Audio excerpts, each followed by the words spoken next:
Pai, obrigado por nos ajudar em todas essas aulas e nos trazer para a última sobre finanças pessoais. E eu peço que o Senhor me guie, me dê entendimento no que eu falo, para que eu possa explicar claramente o que a Bíblia diz sobre dízimos e ofertas. Pai, obrigado pela tua ajuda, pelas suas bênçãos e pelos irmãos que vieram hoje à noite.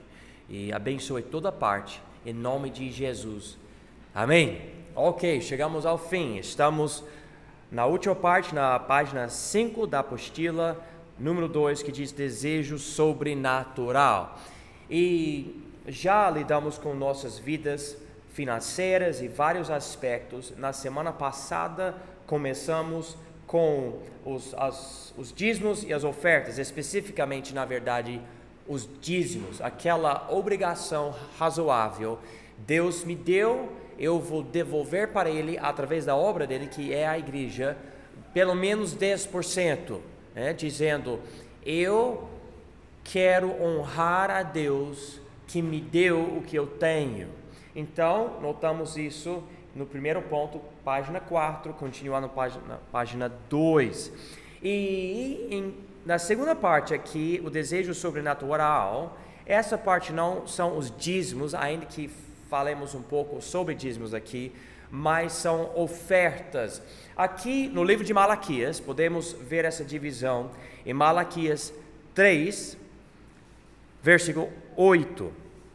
Ele diz aqui, roubará o homem a Deus, todavia vós me roubais, e dizeis, em que te roubamos?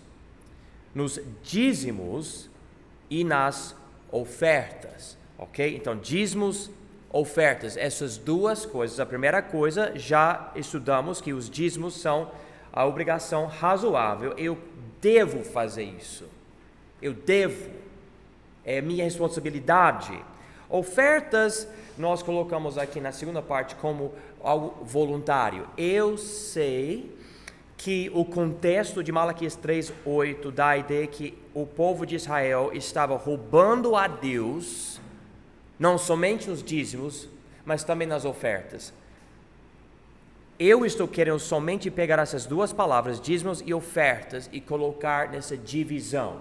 Então, notamos essa obrigação razoável, ou seja, os dízimos, e agora esse desejo sobrenatural. E eu coloquei aqui a palavra sobrenatural na apostila para nos ajudar. Existe na vida cristã a operação do Espírito Santo. E essa obra de Deus no crente é tal que ele quer fazer coisas que ele não queria fazer, ele não quer fazer coisas que ele queria fazer. Há uma mudança. A Bíblia até explica que o crente tem duas partes, a carne que ele sempre teve, mas agora ele tem o Espírito de Deus operando nele, e esse Espírito traz para ele uma vida nova. A Bíblia diz para ele andar em novidade de vida, e com essa transformação, você começa a querer ajudar, especificamente a obra de Deus. Então, antes, talvez você dava por causa de outras coisas, talvez você queria merecer a salvação, então você dava seus dízimos, que é absolutamente errado, mas muitas vezes crentes pensam desse jeito. Mas você não dava por causa do Espírito Santo em você nem era crente. Mas hoje você é crente, hoje Deus está operando em você, usando a pregação da palavra. Você está orando, você está lendo a Bíblia, você está querendo crescer, colocar em prática a palavra de Deus, e vem em você aquele desejo. Bom, eu tenho R$10, mas esse pastor, essa igreja, esse missionário, esse evangelista, essa obra, etc., precisa da minha contribuição, então eu vou ajudar. E eu já dei o meu dízimo, mas eu quero dar além do meu dízimo. Essa ideia aqui do desejo sobrenatural, colocamos aqui, dar pela graça de Deus para a obra de Deus. Então não é somente dar, mas é dar pela graça. Podemos usar o termo ofertas para falar desejo sobrenatural.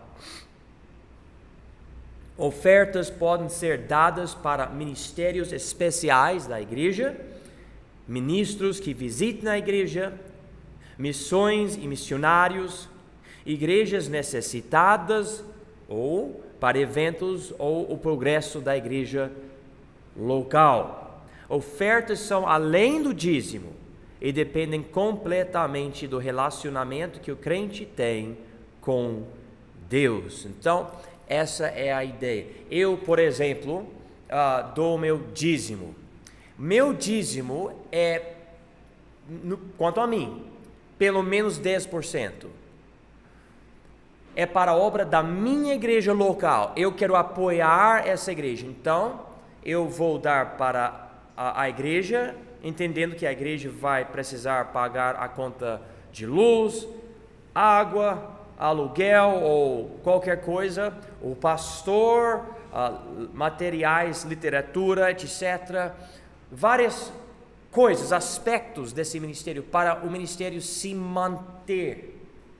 Mas além disso, há projetos especiais, há missionários que a igreja deve apoiar, e eu poderia falar muito outra coisa. Então, eu vou dar voluntariamente para estas outras coisas.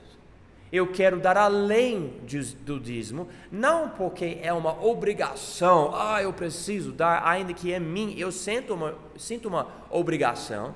Eu, na verdade, estou querendo dar por causa da obra do Espírito de Deus em mim. Eu quero fazer isso. E às vezes acontece que a oferta é maior do que o dízimo. O dízimo pode ser o 10%, tudo bem. Mas vem um missionário, ele apresenta uma obra, ele diz: olha, eu estou na África e eu percebi que os africanos na minha região não tem como andar de carro, é impossível. E muitos nem têm dinheiro para andar de bike. Mas há muitos pastores que querem alcançar seu próprio povo. Eu sou missionário lá. E se eu conseguir $20 ou R$20, seja o que for, eu consigo comprar uma bike na África para esse africano ser missionário em outro lugar, fora do lugar da casa dele. Então, e tem tantos missionários disponíveis querendo fazer essa obra, mas não tem uma bicicleta. Então, o missionário está na nossa igreja, está falando sobre isso, e toca seu coração, e você pensa: mas tem quantos? Ele fala: não, mas tem centenas de missionários africanos que estão querendo. E eu estou falando isso porque eu conheço esse tipo de ministério. Então, Deus toca seu coração, e você fala: eu posso dar R$1.000, que é além do seu dízimo. Então você dá R$1.000 e você acaba ajudando um monte de missionários africanos a levar o evangelho. E hoje você nem vê o resultado, mas futuramente no céu Deus mostra para você o número de almas salvas, porque você deu R$1.000 para aquele missionário e ele conseguiu comprar todas as bicicletas que os missionários africanos usavam na terra. Então, é para a gente pensar, é desse jeito. Deus opera em você pode pensar sobre a obra. A nossa igreja quer mudar daqui para outro lugar, e nós vamos precisar de tinta, outras coisas, e você pode falar: olha, eu quero contribuir além do dízimo para garantir que a igreja consegue ter esse tipo de progresso, mas é algo sobrenatural, o Espírito de Deus operando em você. E nós podemos notar esse tipo de desejo, que não é uma obrigação, não existe uma lei, até no Velho Testamento. Vamos para Gênesis 14. Gênesis 14. Vai usar a palavra dízimo, tudo bem. Dízimo só quer dizer um número, uma porcentagem, 10%. Mas é interessante, Deus nos deu a lei, Deus deu a lei para os judeus através da vida de Moisés. Moisés nasceu depois dos eventos aqui. Então, a lei de Moisés, obviamente, não existia nos dias aqui em Gênesis 14. Em Gênesis 14, nós vemos a vida de Abraão. Abraão basicamente resgatou Ló dos inimigos, e quando ele resgatou, ele encontrou o sumo sacerdote, que é um homem muito misterioso. A Bíblia fala sobre ele nos Salmos e no livro de Hebreus, é um estudo muitíssimo interessante. Mas olha o que acontece aqui, em Gênesis 14, vou começar aqui em versículo 18. E Melquisedeque, rei de Salém, que é na verdade depois Jerusalém, trouxe pão e vinho, e era este sacerdote do Deus Altíssimo. Ok? Então, esse Melquisedeque representava Deus na terra. Não era Deus, mas representava ele.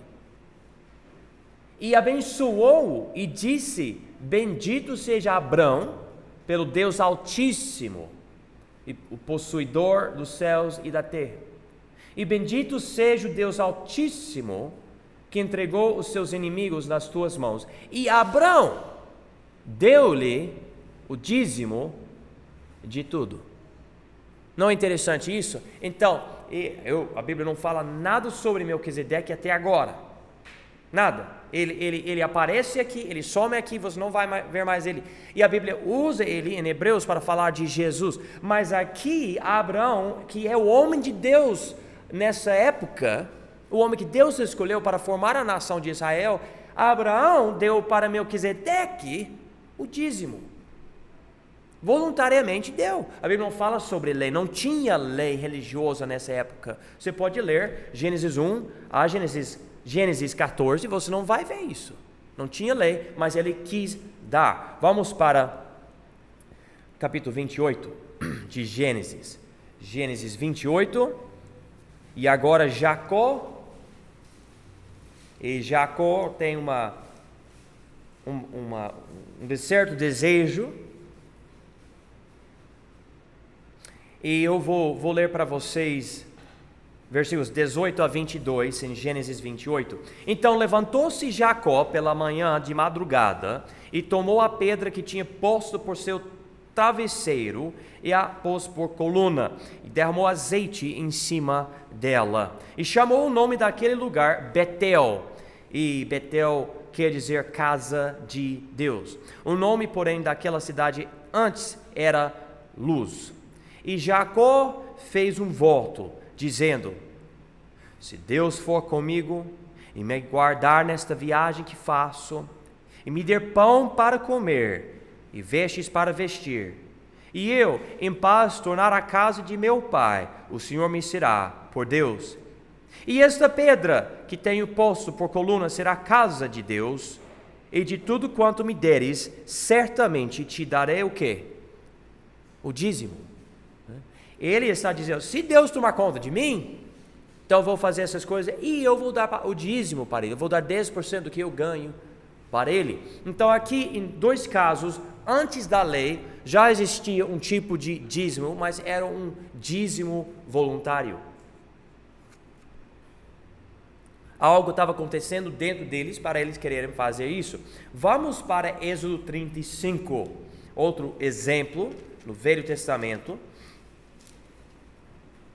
O Deus tinha dado a lei, e nós notamos a lei em Êxodo e Levíticos e Números e Deuteronômio, mas aqui em Êxodo 35, o povo precisava construir o tabernáculo. Eu quero que vocês notem umas palavras comigo, em Êxodo 35, eu vou começar aqui em versículo 20, então Êxodo 35, 20. Então toda a congregação dos filhos de Israel saiu da presença de Moisés, e veio todo homem a quem o seu coração moveu, pode marcar a palavra coração, e todo aquele cujo espírito voluntariamente o exercitou. e trouxerem a oferta alçada ao Senhor para a obra da tenda da congregação, que é o tabernáculo, e para todo o seu serviço, e para as vestes santas. Assim vieram homens e mulheres, todos dispostos de coração, trouxeram fivelas e pendentes, e anéis e braceletes, todos os objetos de ouro, e todo homem fazia oferta de ouro ao Senhor. E todo homem que se achou com azul e púrpura e carmesim e linho fino, e pelos de cabras e peles de carneiro, tintas de vermelho e peles de texugos, os trazia.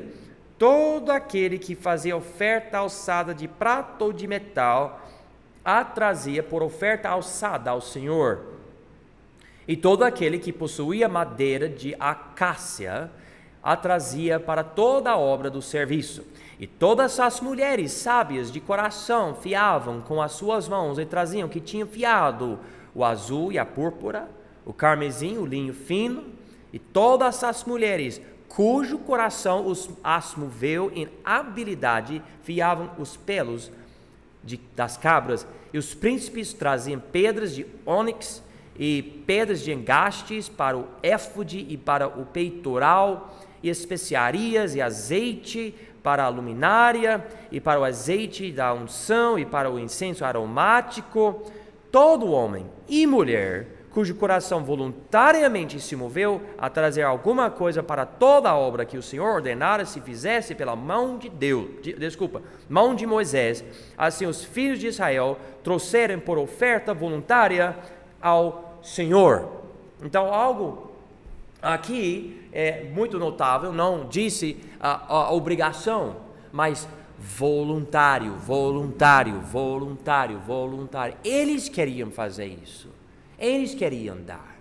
Ele nem deu para eles limite. Eles simplesmente começaram a dar. E de tal forma, chegamos aqui em capítulo 36 e vamos para o versículo 6 de capítulo 36. Então mandou Moisés que proclamassem por todo Israel, dizendo: nenhum homem nem mulher faça mais obra alguma para a oferta alçada do santuário. Assim o povo foi proibido de trazer mais, porque tinha material bastante para toda obra que havia de fazer-se e ainda sobejava.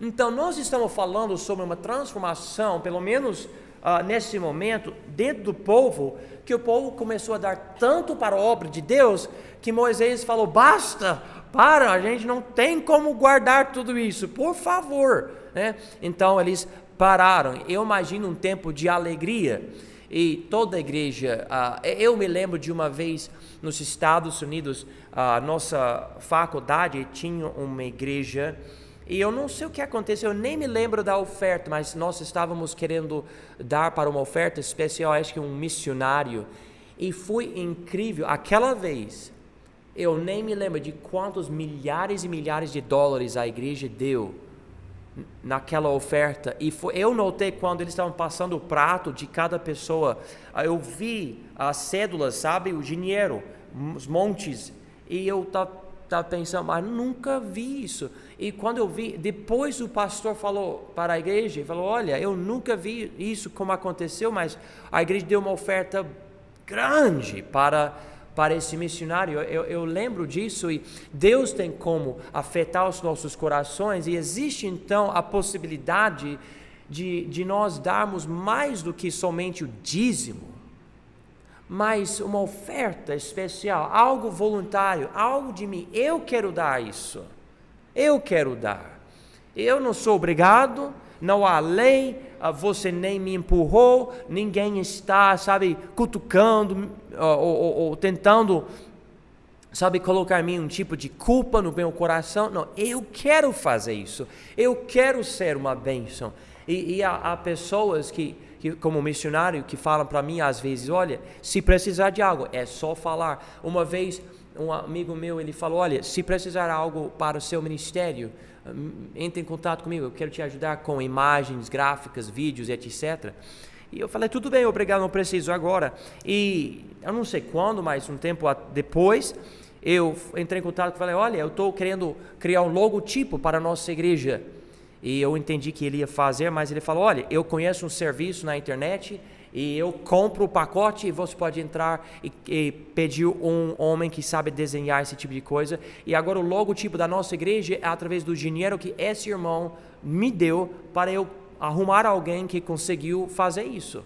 Olha, que bênção, que coisa maravilhosa. Deus fez isso através do irmão, porque eu, na época, não estava querendo gastar muito dinheiro, e esse homem decidiu ajudar assim. Então, olha, existe a obrigação razoável, mas existe também o desejo sobrenatural. E nós podemos notar isso agora claramente no livro de 2 Coríntios, no Novo Testamento. 2 Coríntios, capítulo 8. Eu já li essa passagem aos irmãos, mas é necessário nesse ponto voltar para ela, porque 2 Coríntios 8 mostra para nós a ênfase da graça de Deus. Eu já mostrei coisas do Velho Testamento que interessantemente enfatizavam o próprio coração do povo. E o povo de Deus tem coração que pode ser meio instável, porque nosso coração é corrupto. Mas no Novo Testamento temos, além do nosso próprio coração, nós temos o Espírito Santo de Deus. E Ele consegue colocar em nós coisas além do normal. Coisas que são dando para nós um desejo de dar que é além do que todo mundo está esperando. A pessoa fala, mas como que você consegue dar tanto para a obra de Deus, para os outros? E é uma coisa incrível, nós vamos ver isso aqui. Então, 2 Coríntios 8, as igrejas da Macedônia davam pela graça de Deus, graça, marca essa palavra na passagem, para a igreja em Jerusalém que estava sofrendo. Então, diz aqui em 2 Coríntios 8, versículo 1, também, irmãos, vos fazemos conhecer a graça de Deus, ok? Então, note aqui, não é somente graça, mas a graça de Deus, algo sobrenatural, dada às igrejas da Macedônia. Macedônia é uma região, ok? Como é muita prova de tribulação, ok? Então, o povo que estava sofrendo, houve a abundância do seu gozo, e a palavra gozo aqui quer dizer alegria, felicidade. Eles, em tanta prova de tribulação, ainda tinham uma abundância de alegria. E ele explica, e como a sua profunda pobreza. Então, fazendo parte da tribulação, o povo não tinha muito dinheiro, ok? E pobreza é mais do que não ter muito dinheiro, é ter tão pouco que você, de uma forma, sofre por causa disso. Então, pobreza abundou em riquezas da sua generosidade. Então, olha aqui, um povo pobre, pela graça de Deus, sendo generoso. Porque segundo, olha aqui, versículo 3, o seu poder, e o que eu mesmo testifico, e ainda acima do seu poder, deram voluntariamente. Então ali em Êxodo, o povo deu voluntariamente seu próprio coração, criando esse desejo. Aqui, pela graça de Deus, um povo pobre tinha poder para dar algo, mas deu acima do poder. Não, mas nós vamos dar mesmo, ainda não tendo muito, nós vamos dar para as igrejas em Jerusalém. Ou especificamente a igreja, não sei se já tinha outras, provavelmente tinha só uma na época.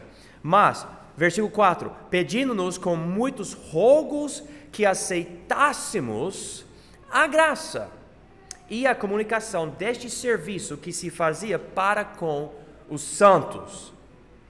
E não somente fizeram como nós esperávamos.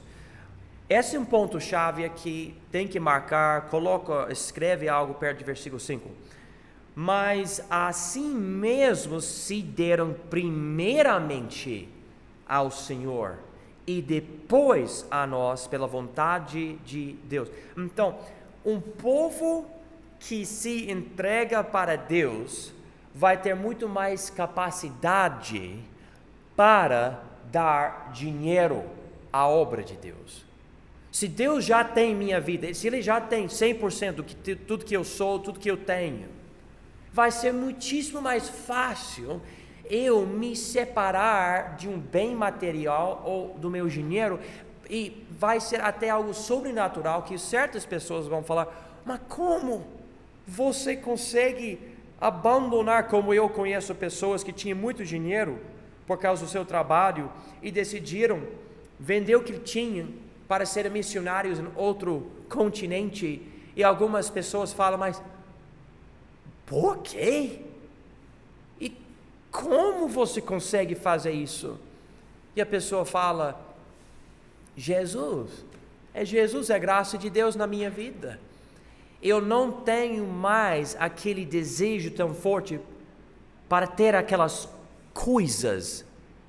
Deus está fazendo algo em mim, então eu prefiro usar o que eu tenho para o bem dos outros, para ajudar os outros.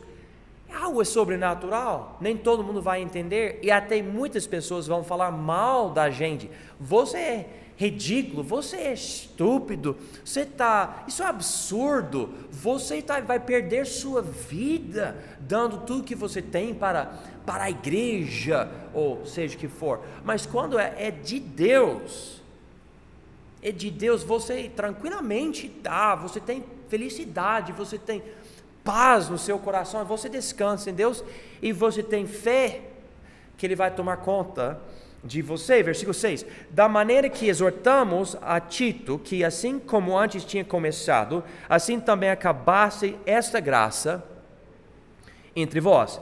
Portanto, assim como em tudo abundais em fé, e em palavra, e em conhecimento, em toda a diligência, em vosso amor para conosco, assim também abundeis nesta graça. Então, aparentemente, os coríntios queriam também dar. E Paulo usa as igrejas da Macedônia para motivá-los, fala: olha, vocês falaram que queriam dar, vocês não deram ainda, algumas coisas aconteceram, mas olha, você já tem a operação de Deus nas suas vidas em várias partes, então agora não esquecem dessa graça, também Deus quer que você seja generoso. Versículo 8: não digo isto como quem manda, porque aqui não é obrigação, mas para provar pela diligência dos outros a sinceridade de vosso amor. Então marca o versículo 8. O dar voluntariamente é uma prova da sinceridade do nosso amor. É uma coisa falar para alguém sofrido: Deus abençoe, vou orar por ti, tudo bem? Mas é outra coisa passar para a pessoa que a pessoa precisa. Fala: olha, não, mas eu realmente me preocupo com você, você não tem comida em casa? É verdade isso que aconteceu por causa desses acontecimentos? Você é um missionário e você não tem como fazer isso e aquilo? É como a nossa igreja, nós levantamos um bazar da Pechincha e demos todo o dinheiro para um missionário trabalhando na Venezuela, porque todo mundo estava sofrendo e a gente queria ajudar, então a nossa igreja deu para ele. E também demos naquela época para um outro pastor em Vilhena, querendo simplesmente ser uma bênção. Ele precisa de ajuda e a gente queria mostrar: olha, amamos a obra, amamos Jesus, amamos o irmão, queremos ajudar, e a gente deu. E olha, isso pode ser de Deus operando em você. Se você perceber um impulso em você através de uma pregação que você deve contribuir, pode ser que isso veio do Espírito Santo de Deus e Ele está colocando em você um bom desejo para dar a alguém, ao ministério, uma pessoa sofrida. Diz aqui, versículo 9: porque já sabeis a graça de nosso Senhor Jesus Cristo, que sendo rico, por amor de vós, se fez pobre, para que pela sua pobreza enriquecesseis. E nisto dou meu parecer, pois isto convém a vós que desde o ano passado começastes, e não foi só praticar, mas também querer. Agora, porém, completai também o já começado, para que assim como houve a prontidão de vontade, age também o cumprimento, segundo o que tendes. Porque se a prontidão de vontade, será aceita segundo o que qualquer tem, e não segundo o que não tem. Aqui, entendo assim, que no versículo 12 está dizendo, você pode querer dar 1 milhão, vamos dizer que você só tem 1.000, Deus entende isso, Ele entende, e Deus não obriga você a dar 1 milhão, quando você só tem 1.000, ok? Versículo 13, mas não digo isso para que os outros tenham alívio e vós opressão, mas para igualdade. Neste tempo presente, a vossa abundância supra a falta dos outros, para que também a sua abundância supra a vossa falta, e haja igualdade. Como está escrito, o que de muito colheu não teve de mais, o que pouco não teve de menos. E aqui é uma coisa interessante, por outro lado, minha esposa já experimentamos isso. Você pode até sentir culpa até um certo ponto que cada necessidade você pensa que tem que dar, e é mais culpa, é por necessidade em vez de porque você quer mesmo através do Espírito.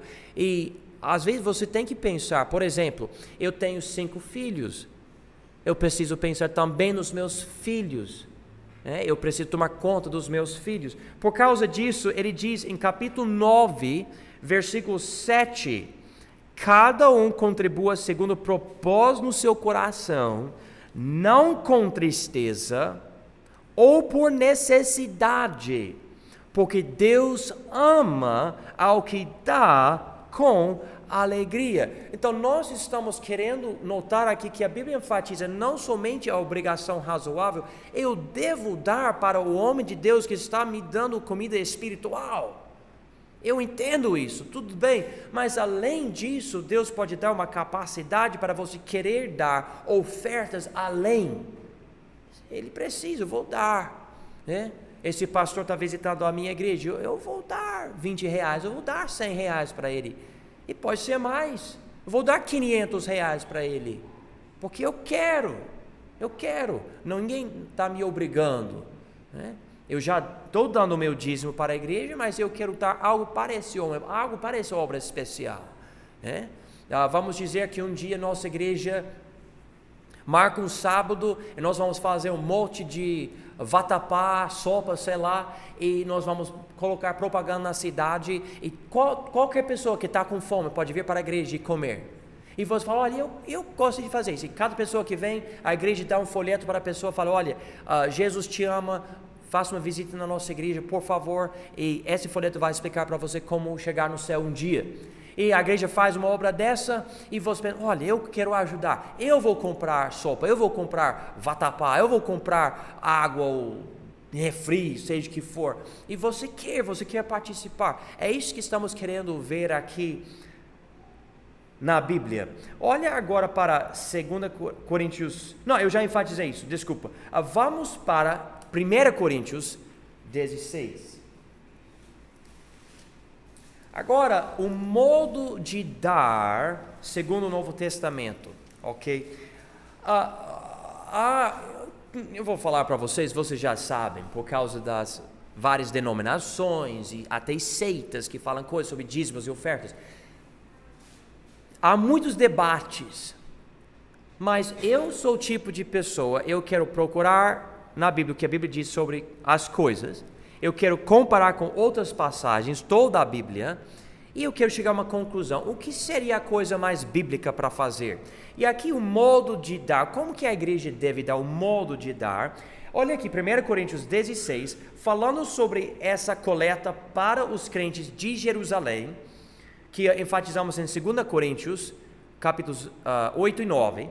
Vou ler aos irmãos versículos 1 e 2 de 1 Coríntios 16. Ora, quanto à coleta que se faz para os santos, que santos não quer dizer pessoas honradas pelo Papa, santo quer dizer os salvos, ok? Os da igreja. Fazei vós também o mesmo que ordenei às igrejas da Galácia. No primeiro dia da semana, cada um de vós ponha de parte o que puder ajuntar conforme a sua prosperidade, para que não se façam as coletas quando eu chegar. Nós entendemos que antes da existência da igreja, o povo de Deus, Israel, tinha o sábado e adorava a Deus, ouvia a palavra de Deus na sinagoga, nos sábados. Quando a igreja surgiu, a igreja não queria eliminar a sinagoga, a igreja queria colocar dentro da sinagoga Jesus, mas a maioria rejeitava. Então, muitos crentes estavam indo para as sinagogas, mas também queriam ter seus cultos com Jesus. Então, para celebrar a ressurreição de Jesus, que foi no primeiro dia da semana, domingo, eles tinham cultos nos domingos. E com o tempo, acabou que as igrejas tinham cultos nos domingos. E até hoje é domingo, celebrando a ressurreição de Jesus.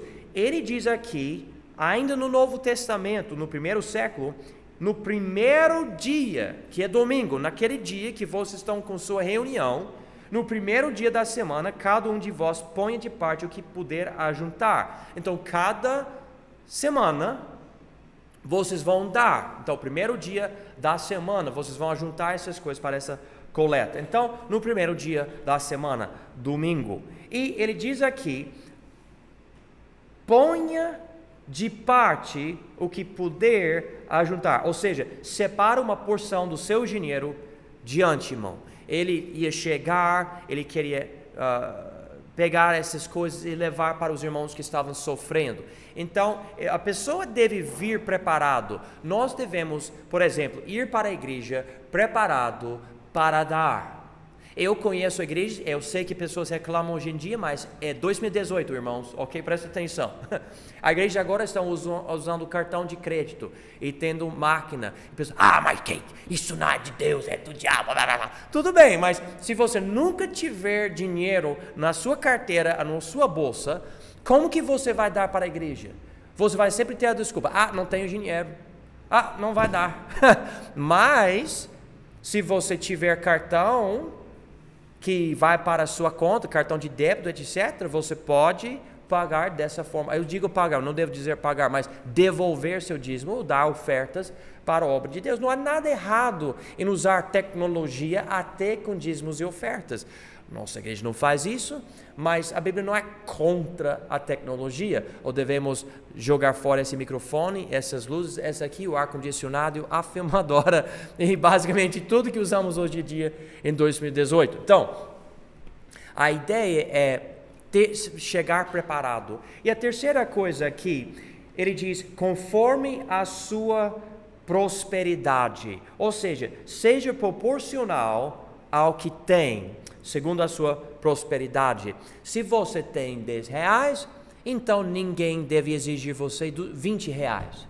Você não tem 20 reais, então você não vai dar 20 reais. Na verdade, a não ser que a graça de Deus opere de uma forma especial em você, você não vai nem dar 10 reais. Porque você vai ter que pagar as contas na sua vida, você tem que tomar conta da sua família, então talvez você dá R$1, ou talvez R$2, e pode ser que você dá mais, mas a ideia é que você vem dando proporcionalmente do que você tem, e ninguém precisa saber a quantia que você dá, não é necessário. Às vezes as pessoas escrevem no envelope da nossa igreja o nome e explicando é dízimo e etc. Tudo bem, eu não sou contra isso. E há muitas igrejas que têm até um modo de ter tudo organizado. Você escreve seu nome, a quantia, para onde você quer que o dinheiro vai, se é uma oferta. Tudo bem, eu não sou contra. Quanto a mim como pastor, quando eu estou vendo os dízimos e ofertas, eu pessoalmente não quero saber quem está dando, quem não está dando. Quanto a mim, isso afeta meu modo de pensar sobre a pessoa, que é ruim, porque eu prefiro acreditar que todo mundo está dando o máximo que consegue dar, proporcionalmente, mas dando eu não quero saber, né?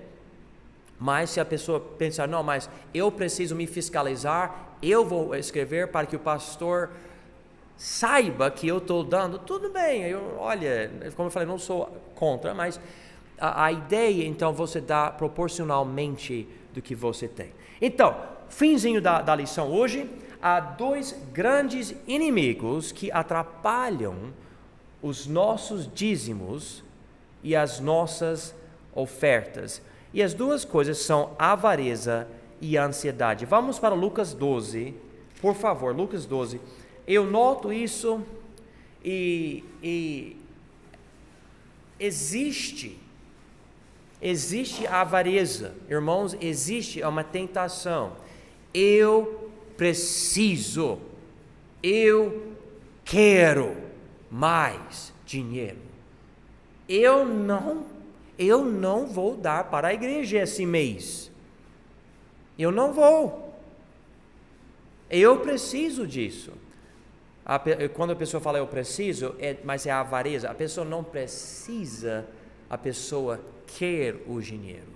Essa é a primeira parte, é a avareza. A segunda parte é quando a pessoa fala eu preciso e está preocupado. Eu posso falar, na minha vida, a primeira vez que eu dei dízimo, anos e anos atrás, eu não sofri, meus pais também. E Deus toma conta do povo dele. Na verdade, para falar a verdade, Deus toma conta dos inimigos dele. Eu conheço muitos ímpios que têm prosperidade, etc. Eu sei, Deus toma conta, né? Então aqui, Lucas 12, vamos simplesmente ver umas palavras aqui, primeiramente sobre a avareza, Lucas 12, 13 a 21. E disse-lhe um da multidão: Mestre, dize a meu irmão que reparta comigo a herança. Mas ele lhe disse: Homem, quem me pôs a mim por juiz ou repartidor entre vós? E disse-lhes: Acautelai-vos e aguardai-vos da avareza, porque a vida de qualquer não consiste na abundância do que possui. E propôs-lhe uma parábola, dizendo: A herdade de um homem rico tinha produzido com abundância, e ele arzoava consigo mesmo, dizendo: Que farei? Não tenho onde recolher os meus frutos? E disse: Farei isto: derrubarei os meus celeiros, edificarei outros maiores, e ali recolherei todas as minhas novidades e os meus bens, e direi à minha alma: Alma, tens em depósito muitos bens para muitos anos, descansa, come, bebe e folga. Mas Deus lhe disse: Louco, esta noite te pedirão a tua alma, e o que tens preparado para quem será? Assim é aquele que para si ajunta tesouros e não é rico para com Deus. Então, avareza. A segunda parte aqui, versículo 22 a 34, é ansiedade. A pessoa pensa: não, mas eu não posso dar. E vem a ansiedade. Quem aqui você sofre com ansiedade? Você admite, às vezes você fica muito preocupado com coisas e você pode até às vezes passar mal. Alguém assim aqui? Então quase todo mundo. Então vocês são seres humanos também, não somente eu. Tudo bem. E isso acontece e você vê o dinheiro e você, mas. Olha aqui o que Jesus diz, porque são palavras tão lindas e para consolar a gente. Lucas 12, 22. E disse aos seus discípulos: Portanto vos digo, não estejais apreensivos pela vossa vida, sobre o que comereis, nem pelo corpo, sobre o que vestireis. Mas é a vida do que o sustento, e o corpo mais do que as vestes. Considerai os corvos que nem semeiam, nem cegam, nem têm despensa, nem celeiro, e Deus os alimenta. Quanto mais valeis vós do que as aves? E qual de vós, sendo ansioso, pode acrescentar um côvado à sua estatura? Pois se nem ainda podeis as coisas mínimas, por que estáis ansiosos pelas outras? Considerai os lírios, como eles crescem, não trabalham, nem fiam. E digo-vos que nem ainda Salomão, em toda a sua glória, se vestiu como um deles. E se Deus assim veste a erva que hoje está no campo e amanhã é lançada no forno, quanto mais a vós, homens de pequena fé. Não pergunteis, pois, que haveis de comer, ou que haveis de beber, e não andeis inquietos? Porque as nações do mundo buscam todas essas coisas, mas vosso Pai sabe que precisais delas. Buscai antes o reino de Deus, e todas estas coisas vos serão acrescentadas. Não temais, ó pequeno rebanho, porque a vosso Pai agradou dar-vos o reino. Vendei o que tendes e dai esmolas. Fazei para vós bolsas que não se envelheçam, tesouro nos céus que nunca cabe, aonde não chega ladrão e a traça não rói. Porque onde estiver o vosso tesouro, ali estará também o vosso coração. Eu garanto, qualquer irmão que confiar nas palavras de Jesus aqui, muitas promessas, você vai poder dar para a igreja e Deus vai tomar conta de você. Ele toma conta de animais e de flores. Com certeza Ele vai tomar conta de nós. Assim termina a Finanças Pessoais, VC 102. Espero que tenha ajudado os irmãos. E se alguém chegar a você com dúvidas sobre a vida financeira ou sobre dízimos e ofertas, você pode falar: olha, eu aprendi algumas coisas na minha igreja, e você pode usar essas coisas, e vocês que estão assistindo também. Vamos orar.